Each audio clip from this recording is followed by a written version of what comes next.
আমি তখন MA পাশ করে সদ্য চাকরি পেয়েছি। একটা বিয়েবাড়িতে ওর সাথে আমার আলাপ হয়েছিল। প্রথম সাক্ষাতেই আমি ওর প্রেমে পড়ে যাই। এমন সুন্দরী আর আকর্ষণীয় মেয়ে আমি জীবনে আর দুটো দেখিনি। একটু ভারী গড়ন, যা পুরুষদের প্রচণ্ড পরিমাণে আকর্ষণ করে। ও কলেজ পাশ করতেই ওকে বিয়ে করি। হয়তো আরও 2 বছর আমি অপেক্ষা করতে পারতাম, কিন্তু শ্রীপর্ণার রূপ না চাইতেও প্রচুর অবাঞ্ছিত প্রণয়ী জোগাড় করে দিয়েছিল। তাদের মধ্যে 2-3টে বেশ ক্ষমতাশালী প্রেমিক। ফলে আমি আর কোনো ঝুঁকি নিতে পারিনি। বিয়ের আগে আমাকে আমার কয়েকজন বন্ধু অবশ্য শ্রীপর্ণাকে বিয়ে করতে বারণ করেছিল। কারণ হিসেবে জানিয়েছিল যে শ্রীপর্ণা মোটেই ভালো মেয়ে না। আমার পিঠপিছে নানা ছেলের সাথে ওর নাকি সম্পর্ক আছে। আমি নাকি বোকা আর প্রেমে অন্ধ, তাই কিছু বুঝতে পারি না। ওকে সন্দেহ করি না। আমি বন্ধুদের সব কথা হেসে উড়িয়ে দিয়েছিলাম। এটা সত্যি যে শ্রীপর্ণার অনেক ছেলে বন্ধু আছে, কিন্তু কোয়েট কলেজে কোনো মেয়ের না থাকে। ওর ছেলে বন্ধুদের সবাইকে আমি না চিনলেও 4-5 জনকে আমি চিনতাম। আমার মনে হয়নি তারা খুব খারাপ পরিবারের ছেলে। হয়তো একটু বেশি বাচালো, কিন্তু উঠতি বয়সে সবাই অমন বাচাল থাকে। শ্রীপর্ণা ওর বন্ধুদের সাথে সিনেমায় যেত, পার্কে গিয়ে বসত, পুজোর সময় রাত জেগে ঠাকুর দেখত, মাঝে মধ্যে এদিক সেদিক বেড়াতেও যেত। কিন্তু সেই দলে অন্যান্য মেয়েরাও থাকত। আর সবথেকে বড় কথা, যখনই কোথাও যেত শ্রীপর্ণা আমাকে জানিয়ে যেত, এমনকি আমার অনুমতিও নিত। তাই ওকে আমি শুধুমুধু সন্দেহ করতে যাইনি। শ্রীপর্ণা খুব আধুনিক মানসিকতার নারী। ওর পোশাক আশাক, চলাফেরা সবকিছুতেই আধুনিকতার ছোঁয়া থাকে। শাড়ি সালোয়ার ছাড়াও ওয়েস্টার্ন আউটফিটস পরে। আমাদের প্রেম করার সময় থেকেই আমি ওর নিয়ে মাঝে মধ্যে। আর বিয়ের পর তো কথাই নেই। টানা 5-5টা বছর ওকে আমি রোজ নিয়ম করে আমার খাওয়ার ফলেই কিনা জানি না শ্রীপর্ণার আরও ভারী হয়ে পড়ে। ওর ফুটবলের মতো বড়বড় বিশাল বিশাল আকার ধারণ করে। ওরটাও খুব ভারী আর বিরাট হয়ে যায়। আগের থেকে অনেক বেশি চর্বি জমাট বাঁধে। তবে হ্যাঁ, ওর সারা শরীর আগের মতনই থেকে যায়। আগের থেকেও বেশি নরম হয়ে ওঠে। আর একটা জিনিস হলো, পুরুষ মহলে শ্রীপর্ণার চড়া চাহিদা কখনো পড়ে না, উল্টে বেড়ে যায়। ওর সাথে বেরোলেই বোঝা যায় পথে ঘাটে ছেলেবুড়ো সবার দৃষ্টি শ্রীপর্ণার দিকে। আমার জীবন খুব ভালো কাটছিল, কিন্তু রিসেশন হবার পর আমি পড়লাম বিপদে। আমার চাকরি গেল না, তবে প্যাকাট হলো। অফিস থেকে আমাকে অর্ধেক মাইনেতে কাজ করতে বলা হলো। তাতে না পোষালে অন্য কোথাও দেখতে বলা হলো। আমি প্রথম 1-2 মাস অন্য জায়গায় কাজ জোটানোর চেষ্টা করলাম, কিন্তু ভাগ্য বিরূপ থাকলে যা হয়, জুটল না। শেষমেশ অর্ধেক মাইনেতেই কাজ করতে রাজি হয়ে গেলাম। এতে হলো কি, সংসারে টানাটানি পড়ে গেল। শ্রীপর্ণা চিরকাল একটু মুক্তহস্ত, পয়সায় টান পড়তে পুরো ক্ষেপে উঠল। আমাকে জানালো এত কম টাকায় সংসার চালানো সম্ভব নয়, তাই ও চাকরি করতে চায়। আমি খুব একটা রাজি ছিলাম না, কিন্তু শ্রীপর্ণাকে কোনোদিন কোনো কিছু করতে বারণ করিনি, তাই শেষমেশ রাজি হয়ে গেলাম। শ্রীপর্ণার ভাগ্য কিন্তু আমার মতো অত খারাপ ছিল না। ও প্রথম দিনেই একটা মোটামুটি চাকরি জুটিয়ে ফেলল। 5 স্টার হোটেলে রিসেপশনিস্ট, ইভিনিং শিফটে কাজ, দুপুর 3টে থেকে রাত 12টা পর্যন্ত ডিউটি। মাইনেও মোটামুটি ভালো। শ্রীপর্ণা খুব খুশি, মনটা একটু খচখচ করছিল, কিন্তু ওর আনন্দ দেখে আমি আর বাধা দিলাম না। আমাদের জীবনটা বদলে গেল। সন্ধ্যাবেলায় বাড়ি ফিরে বুকে পাই না। শ্রীপর্ণার ফিরতে ফিরতে রাত 1-1:30 বেজে যায়। ওর মঙ্গলবার অফ পড়ল আর আমার অফিস রবিবার বন্ধ থাকে। আমাকে সকাল 9টার মধ্যে অফিসে বেরিয়ে যেতে হয়, আর ও বাড়ি থেকে বের হয় দুপুর 1:30। একে অপরের সাথে কথা বলার সুযোগ খুব কমে গেল। 2 সপ্তাহ পরে আমি একবার ওকে চাকরি ছাড়ার জন্য বললাম, কিন্তু ও প্রায় খেকিয়ে উঠল। আমাকে জানিয়ে দিল আমার মাইনে এত কমে গেছে যে সেই টাকায় সংসার চালানো যায় না। তাই বাড়তি 2 পয়সা রোজগার করার জন্য ও সারা সন্ধে খেটে মরছে, শুধু যাতে আমাদের সংসারটা সচ্ছল থাকে। এখন আমি যদি ওকে সমর্থন না করে বাধা দিই, তাহলে ওকে অভাবের তাড়নায় পাগল হয়ে যেতে হয়। আমি আর কথা বাড়ালাম না, চুপ করে ওর সমস্ত কথা মেনে নিলাম। এইভাবে 1 মাস কাটল। তারপর এক শনিবার রাতে আমার মোবাইলে শ্রীপর্ণা SMS করল যে সেদিন ওর ফিরতে একটু বেশি রাত হবে। ওর OT। আছে। আমি যেন ওর জন্য অপেক্ষা না করে খেয়ে দিয়ে শুয়ে পড়ি। আমি ওকে কল করে কেন ওটি করতে হবে জানবো তারও উপায় নেই। হোটেলে ওদের মোবাইল অফ করে রাতে হয়। আমি আর কি করব? ডিনার সেরে বিছানায় গিয়ে শুলাম, কিন্তু ঘুম এলো না। বাড়ির বউ বাড়ি না ফিরে এলে কার চোখেই বা ঘুম আসে? সেদিন ঘড়ি যেন একটু বেশি আসতে চলছিল, সময় যেন কাটছিলই না। রাত 2টো গেল, 2:30 গেল, এবং শেষমেশ যখন 3টে পেরোলো, তখন আমি শ্রীপর্ণাকে মোবাইলে ধরার চেষ্টা করলাম, কিন্তু সুইচ অফ পেলাম। বুঝলাম তখনও ওকে ডিউটি করতে হচ্ছে। আমি বিছানায় শুয়ে ছটফট করতে লাগলাম, আর ঘন ঘন ওর মোবাইলে চেষ্টা করতে লাগলাম। অবশেষে 4টের সময় ওর মোবাইলের রিং বাজল, কিন্তু ও তুলল না। আমি আবার চেষ্টা করলাম, রিং বাজল, কিন্তু আবার ও তুলল না। আমি আরও 10-12 বার চেষ্টা করলাম, প্রতিবারই রিং বাজল, কিন্তু ও তুলল না। আমার টেনশন আরও বেড়ে গেল। কি করব ভাবছি, এমন সময় আমার মোবাইলে ওর মেসেজ এলো। ওর ডিউটি এইমাত্র শেষ হয়েছে, ও ঘণ্টা খানেকের মধ্যে বাড়ি ফিরছে। শ্রীপর্ণার মেসেজ পেয়ে আমি একটু নিশ্চিন্ত হলাম। চাতক পাখির মতো ওর অপেক্ষায় সারা ঘরময় পায়চারি করতে লাগলাম। অবশেষে ভোর 5:30 নাগাদ ও বাড়ি ফিরল। আমি তাড়াতাড়ি গিয়ে দরজা খুললাম। শ্রীপর্ণা দেখেই আমার মনটা ছ্যাঁত করে উঠল।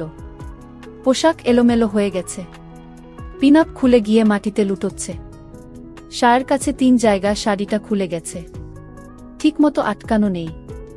প্রথম 2টো হুক খোলা, চোখের আইলাইনার থেকে মাস্কারা নষ্ট হয়ে গেছে, মুখে ক্লান্তির ছাপ। আমি দরজা খুলতেই আমার দিকে তাকিয়ে হাসল। ওর মুখ থেকে মদের গন্ধ পেলাম। ন্যাকা সুরে আমাকে বলল, আমি খুব টায়ার্ড, অফিসে যাবার সময় আমাকে আজ আর ডেকো না। আমি গম্ভীর মুখে বললাম, আজ রবিবার, আমার আজ ছুটি। শুনে ও বাচ্চা মেয়ের মতো খিলখিল করে হেসে উঠল। ওহ সরি, আমি না ভুলেই গেছিলাম। সরো তো এবার। কি দরজা আটকে রয়েছ? আমার খুব ঘুম পাচ্ছে, আমি শুতে যাই। আমি সরে দাঁড়াতে ও টলতে টলতে ঢুকে সোজা বেডরুমে চলে গেল। আমি দরজা বন্ধ করে ফিরে এসে দেখি ও জামাকাপড় না ছেড়েই শুয়ে পড়েছে। আমি ওকে পোশাক ছাড়ার জন্য ডাকলাম, কিন্তু ও এর মধ্যেই ঘুমিয়ে পড়েছে আর সাড়া দিল না। আমি চুপচাপ ওর পাশে গিয়ে শুয়ে পড়লাম। আর ঘুম এলো না। উঠে পড়লাম।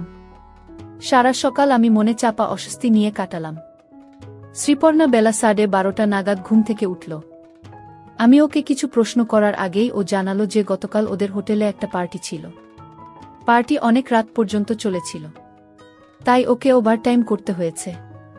এরকম পার্টি মাঝে মধ্যে হয়, তখন সব স্টাফেদেরই ওটি করতে হয়। আমি জিজ্ঞাসা করলাম যে ওকে মদ খেয়েছিল কেন।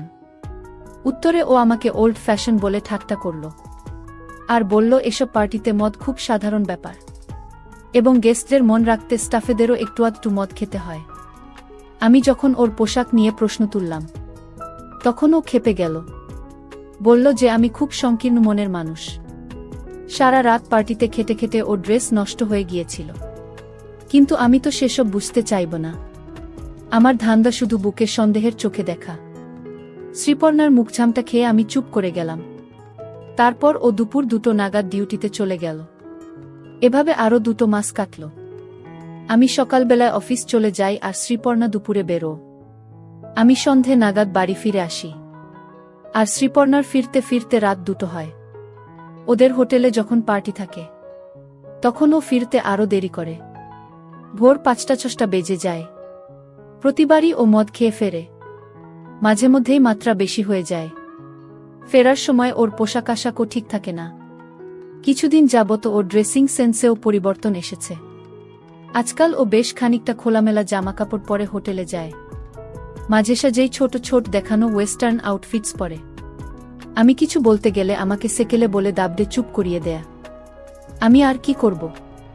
বইয়ের মুখঝামটা খেয়ে চুপ করে যাই। পাড়া প্রতিবেশীতে নানা লোকে নানা কথা বলে, কিছু কানে আসে, কিন্তু কিছু করার নেই। বুকে কিছু বলতে পারি না। বাধা দিতে গেলে প্রচণ্ড ঝগড়া হয়, আর আমি খুব একটা ভালো ঝগড়া করতে পারি না। তাই সবকিছু মেনে নিই। বুঝতে পারি ভুল করছি, কিন্তু কিছু করে উঠতে পারি না। মাঝে মাঝে নিজেকে ভীষণ অসহায় মনে হয়। এভাবেই চলছিল। একদিন শ্রীপর্ণা আমাকে বলল যে ওদের হোটেল সেই মাসে খুব ভালো ব্যবসা করেছে বলে স্টাফেদের পার্টি দিচ্ছে। স্টাফেদের বর আর বুয়েরাও নিমন্ত্রিত। আমি যদি চাই তাহলে পার্টি অ্যাটেন্ড করতে পারি। রবিবারে পার্টি। শ্রীপর্ণা আগেই দুপুরে হোটেলে ডিউটি দিতে চলে যাবে। আমাকে পরে সন্ধ্যা 9টা নাগাদ যেতে হবে। আমার খুব একটা ইচ্ছা ছিল না, তাও পার্টিতে যেতে রাজি হয়ে গেলাম। কথাম তো রবিবার শ্রীপর্ণা সেজেগুজে দুপুর 2টোর সময় হোটেলে বেরিয়ে গেল। স্টাফেদের পার্টি, তাই অন্যদিনের থেকে একটু অন্য ধরনের সাজল। একটা পাতলা ছোট মিনি স্কার্ট পরল। পাতলা কাপড় দিয়ে ওর বোঝা যাচ্ছিল। মুখে ভালো করে মেকআপ ঘষল। পায়ে হাই হিলস পরল। ওর ভারী ছোট্ট খোলামেলা পোশাকটা দিয়ে বেরিয়ে আসতে লাগল। আমি কিছু বলতে চাইছিলাম, কিন্তু মুখ খোলার সাহস হলো না। জানি ও আমার বারণ শুনবে না, উল্টে আরও বেশি কোনো ড্রেস টেনে বের করে পরে চলে যাবে। আমার যেতে যেতে দেরি হয়ে গেল। রাস্তায় জ্যাম ছিল। শ্রীপর্ণাদের হোটেলে যখন পৌঁছলাম তখন ঘড়িতে 9:30 বাজে। রিসেপশনে কেউ নেই, শুধু মেন গেটে একটা দারোয়ান দাঁড়িয়ে ছিল। আমি নিজের পরিচয় দিতে জানালো পার্টি দোতলায় ব্যাংকুয়েটে চলছে। আমি লিফটে করে দোতলায় উঠলাম। ব্যাংকুয়েটে গিয়ে দেখলাম পার্টি বেশ জোরকদমে চলছে। জনসাধারণ সবাই অল্পবিস্তর ড্রাঙ্ক, কেউ কেউ তো মদ খেয়ে চুর হয়ে গেছে। ব্যাংকুয়েটের ডান পাশ করে একটা নাচার জায়গা তৈরি করা হয়েছে। অনেক মেয়ে পুরুষ সেখানে। বেশিরভাগই মনে হলো অন্যের বুবরের সাথে নাচছে। আমার বউকে কোথাও খুঁজে পেলাম না, কাউকে চিনি না। তাই ইতস্তত করে এরোর কাছ থেকে শ্রীপর্ণার খোঁজ নিতে লাগলাম। কেউ ঠিক করে কিছু বলতে পারল না। শুধু এক মদ খেয়ে চুর মেয়ে বলল, দেখুন ও হয়তোবা হোটেলের কোন ঘরে গিয়ে কাকে দিয়ে। মেয়েটার কথা শুনে আমি হকচকিয়ে গেলাম। মনটাও ধরাস করে উঠল। যত রাজ্যের কুচিন্তা মনের ভিতর এসে বাসা বাঁধল। আমি আর দেরি না করে আরও ভালো করে বউয়ের খবর নিতে শুরু করলাম। কিন্তু আর কেউ কিছু বলতে পারল না। আমি আর কি করব? ব্যাংকুয়েটের এক কোণে চুপ করে দাঁড়িয়ে আমি বউয়ের অপেক্ষা করতে লাগলাম। আর উল্টোপাল্টা ভাবতে লাগলাম। প্রায় আধ ঘন্টা বাদে পিছন দিকের দরজা দিয়ে শ্রীপর্ণাকে ব্যাংকুয়েটে ঢুকতে দেখলাম। ওর ঠিক পিছন পিছন একটা মাঝবয়সী লোক ঢুকলেন। লোকটার মুখে চওড়া হাসি, যেন দিগ্বিজয় করে এসেছেন। ঢুকেই শ্রীপর্ণা সোজা বারের দিকে এগিয়ে গেল। আমিও বারের দিকে পা বাড়ালাম। ভিড় কাটিয়ে ওর হাত 20 দূরত্বে গিয়ে দেখি বারের টেবিলে ঠেস দিয়ে শ্রীপর্ণা একটা বছর 30-এর ছেলের সাথে ঘনিষ্ঠভাবে হেসে হেসে গল্প করছে। ছেলেটার একটা হাত শ্রীপর্ণা কিছু বলছে না, উল্টে উপভোগ করছে। দুজনের হাতেই মদের গ্লাস। আমি সোজা গিয়ে শ্রীপর্ণার সামনে দাঁড়ালাম। আমাকে দেখে শ্রীপর্ণা হাসল। ওর মুখ থেকে ভকভক করে মদের গন্ধ বেরোল। এই যে তুমি এসে গেছ, আলাপ করিয়ে দি। এ হলো আমার কলিগ বিজয় আর এটা আমার হাসব্যান্ড। বিজয় আমাকে হাই জানালো। আমি উত্তর দিলাম না।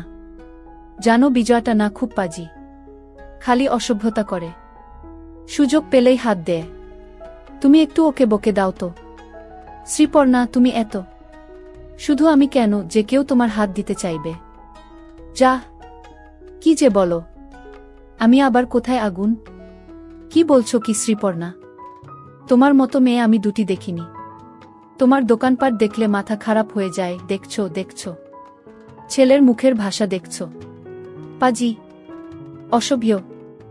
আমার বরের সামনে আমার সাথে ফ্লার্ট করতে তোমার লজ্জা করে না? এই তুমি ওকে আচ্ছা করে বকে দাও তো গো। সরি দাদা, দোষ নেবেন না। শ্রীপর্ণাকে দেখলে সত্যি সামলানো যায় না। এই দেখুন আপনার আগুন বউয়ের সাথে কথা বলতে বলতে আমার কেমন ফুলে উঠেছে বলে বিজয় তার উপর ফুলে ওঠার দিকে ইশারা করল। ছোট লোক, খালি আমার দেখা, কিন্তু নিজেরটা তো কোনোদিন দেখালে না। স্বার্থপর বলে শ্রীপর্ণা বিজয়ের উপর হাত রাখল। এখানেই দেখবে নাকি আলাদা নিরিবিলিতে যাবে? চলো। ওদের দুজনের সাহস দেখে আমি একেবারে হতবাক হয়ে গেলাম। আমার সামনে এমন ভাবে কথা বলছে যেন আমার কোনো অস্তিত্বই নেই। শ্রীপর্ণা বিজয়ের কাঁধে হাত রাখল আর বিজয় সঙ্গে সঙ্গে ওর এক হাত দিয়ে অল্প টলতে টলতে শ্রীপর্ণা বিজয়ের সাথে বার ছেড়ে বেরিয়ে গেল। আমি ওখানে বোকার মতো দাঁড়িয়ে রইলাম। নির্বাক হয়ে দেখলাম আমার বউ আমাকে ফেলে একটা পরপুরুষের সাথে আমার চোখের সামনে দিয়ে চলে গেল। কি যে করব কিছুই বুঝতে পারলাম না। আমার মাথা কাজ করছিল না।